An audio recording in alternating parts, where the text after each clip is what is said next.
Hey guys, welcome to English Made Simple. This is episode 13, número 13. My lucky number, número 13.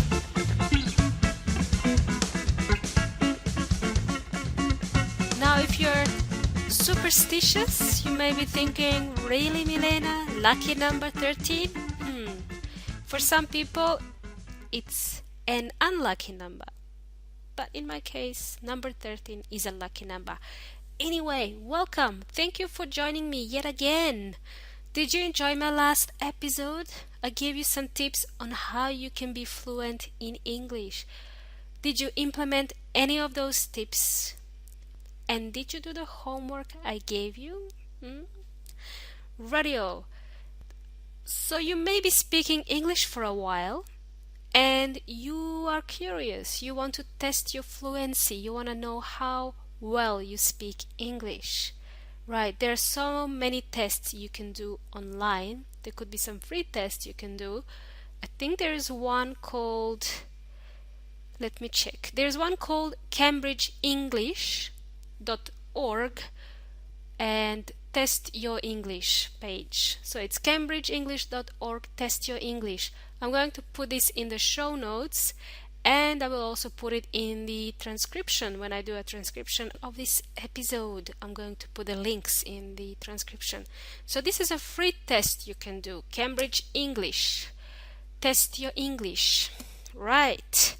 Guys, what I want to cover today in today's episode are the two tests that I briefly mentioned in the first few episodes. They are IELTS and TOEFL. These are acronyms. IELTS stands for International English Language Test System, and TOEFL stands for Test of English as a Foreign Language. IELTS and TOEFL. I mentioned them before and I call them the dark side of English, el lado oscuro del inglés. Why would I call them the dark side of English? Why?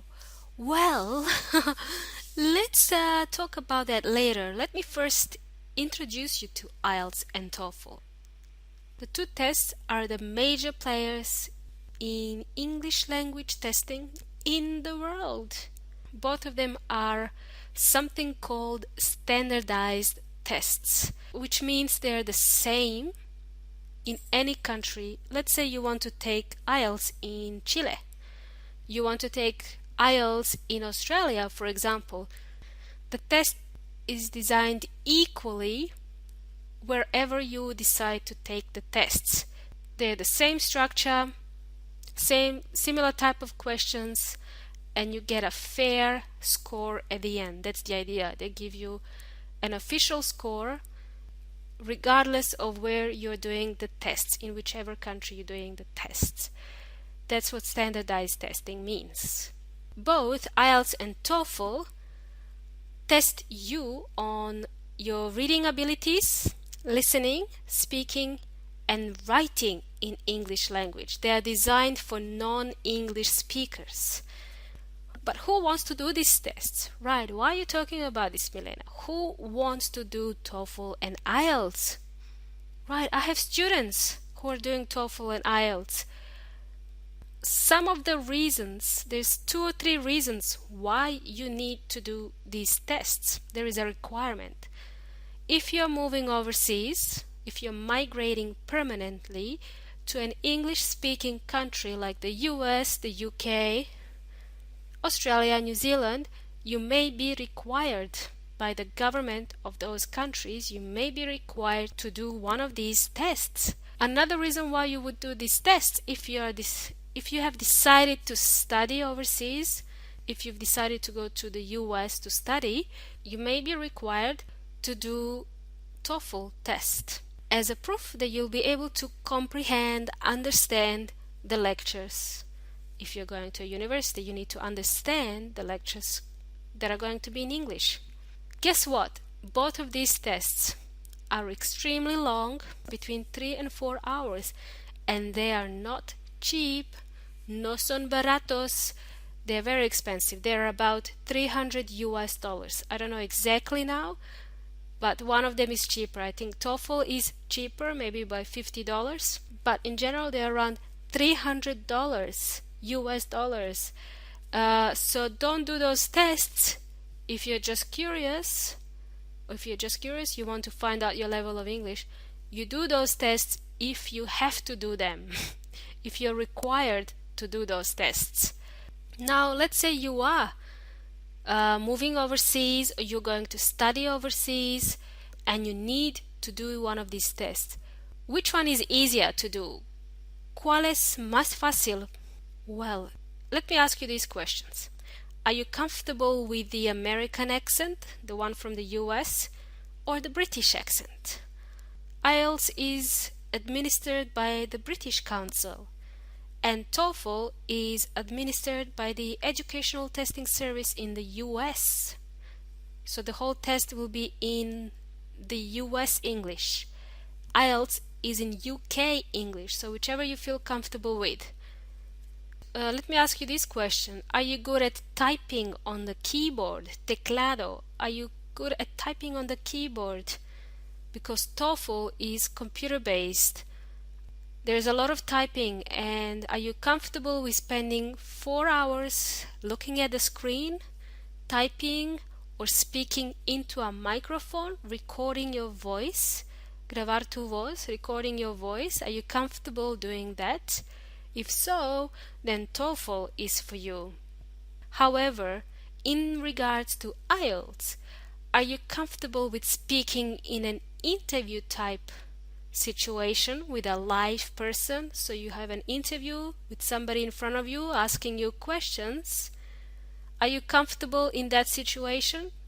Whereas TOEFL, you have to basically speak into a microphone. It's all on the computer. So let's imagine you have to do these tests. Well, which one is easier to do? In my opinion, IELTS is easier to do. Well, it's a bit shorter, so it's 2.5 hours, close to 3 hours. And the topics in general are easier to understand. However, TOEFL is more academic. It's more suited for someone going to a university, because the questions you get asked are similar to the lectures you might get at a university. So TOEFL may be required. It's a requirement if you're going to study in the US. Most likely they will ask you to do TOEFL test. So my students agree that IELTS is easier to do. It's easier to prepare. TOEFL has too many fancy and long words which might scare you a little bit. But if you've done one of these before, maybe you disagree with me. Maybe you think TOEFL is easier. I don't know. But look, I wanted to mention IELTS and TOEFL because these two exams will test your fluency and coherence. Coherence means, are you able to structure your sentences in a logical manner? Are you able to make sense? Are you able to express ideas and opinions clearly and coherently, logically ordered, easy to follow, without long pauses or hesitations? So there is no quick fix for this, for fluency. Basically, fluency comes from a lot of practice speaking. So the best way to improve is to speak or engage in a conversation as often as you can. And remember, keep listening to podcasts. Keep listening to this podcast. Keep listening to other podcasts in English to improve your listening skills. Thank you guys so much for joining me. I'm going to touch on IELTS and TOEFL later on, but I want to know if you guys agree with me. Is IELTS easier than TOEFL? Alright, looking forward to that. Thank you guys for joining me. Ciao, till next time.